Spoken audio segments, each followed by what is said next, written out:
Edinburgh Fringe Festival, day number 5 now. Okay, so it was Wednesday. The days are starting to get really hard to keep track of now, but I think as we get closer to the weekend, it become easier again because Friday, Saturday, hopefully better ticket-wise, hopefully bigger audiences. But yeah, started off the day at Comedy Lunch, ended up setting off late. I got there about 10-15 minutes before the end, so I didn't really catch the vibe of the show, see what the audience were going for, that kind of thing. So I just kind of had to go in there and do my stuff.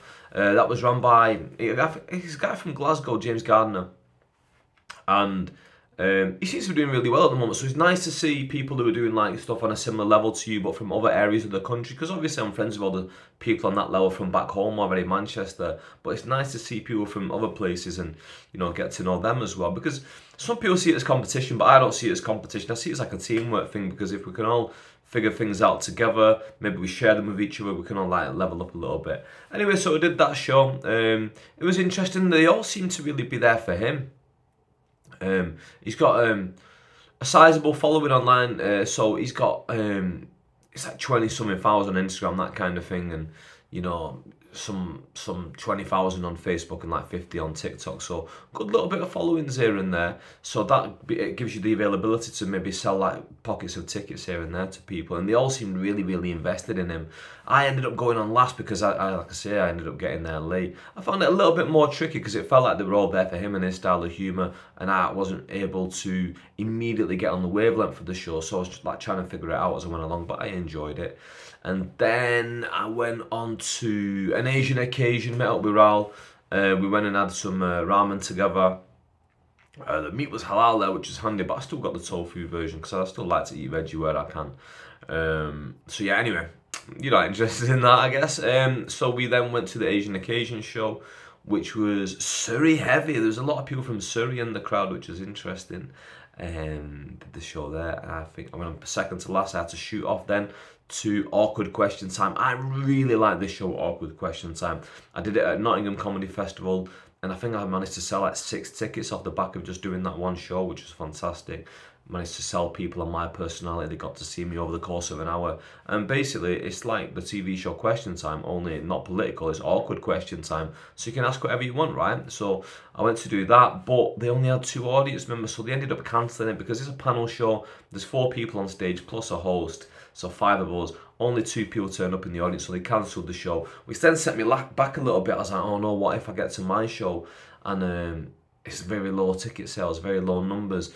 What if I can't really go ahead and do the show? Luckily, I'd pre-sold 1 ticket, but I always worry still that even that person who's bought a ticket, something might happen. They can't, because that's happened to me in the past. I bought tickets for events and not been able to go to them, so I was worried about that as well. Even though I sold a ticket, I'm like, what if this person doesn't turn up?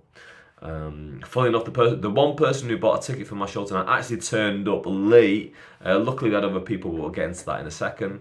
The next show, so I'm outside flying for my show because that got cancelled. I had like 3 hours to spare. I went and sat outside the castle, sat on the grass in the sun, relaxed a little bit. Then the clouds came over. It started to get a bit cold, so I thought, okay, I best get flyer in here. So I took my flyers, got walking out and about with my flyers.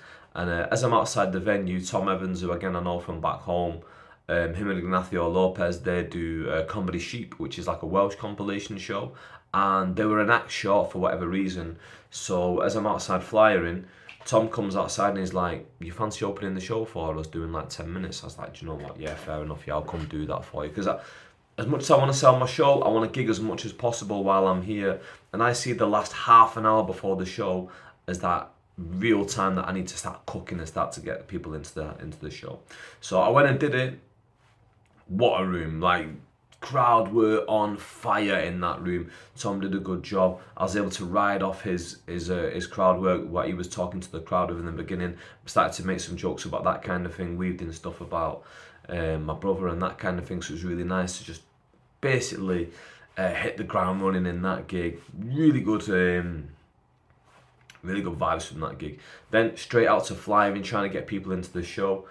Just before I'd gone into the show, I got there's an Asian guy outside the show, and when I see Asian people on the street, especially people around my age, especially lads around my age, I want to really go and flyer them and just tell them about my show, because those are the exact kind of people that are going to find the show interesting. Those are the kind of people who are going to go, oh, okay, I'm interested in that. Tell me a little bit more about that. So, those of you who don't know, my dad's from Pakistan and my mum's from Poland, and that's what the basis, that's what the bones of this show is about. It's all jokes about my life, but that's the starting point of the show. That's why the title is UKIP's Nightmare, as you might have seen my joke online about that.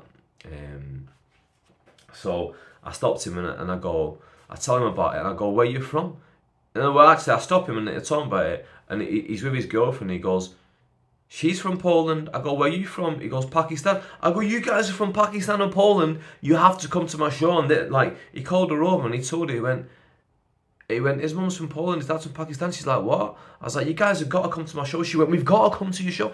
I was like, oh, this is perfect. So from the coincidence of the night before, a girl from school's mother came, and then tonight, a Pakistani and a Polish couple end up in front of me. I'm like, you got to come to my show. So like, this is like an hour and a half before the show. I was like, listen, you got plenty of time. They went, right, we want to go get food, but we'll come back. They did it, and then they came back as well. I was buzzing when they came. They were like, by the time I saw them again, they were like, come on, it's like 10 minutes before your show. Surely you should be getting ready. I was like, listen, I'm born ready. I'm ready for this show. You guys go in, I'll see you up there.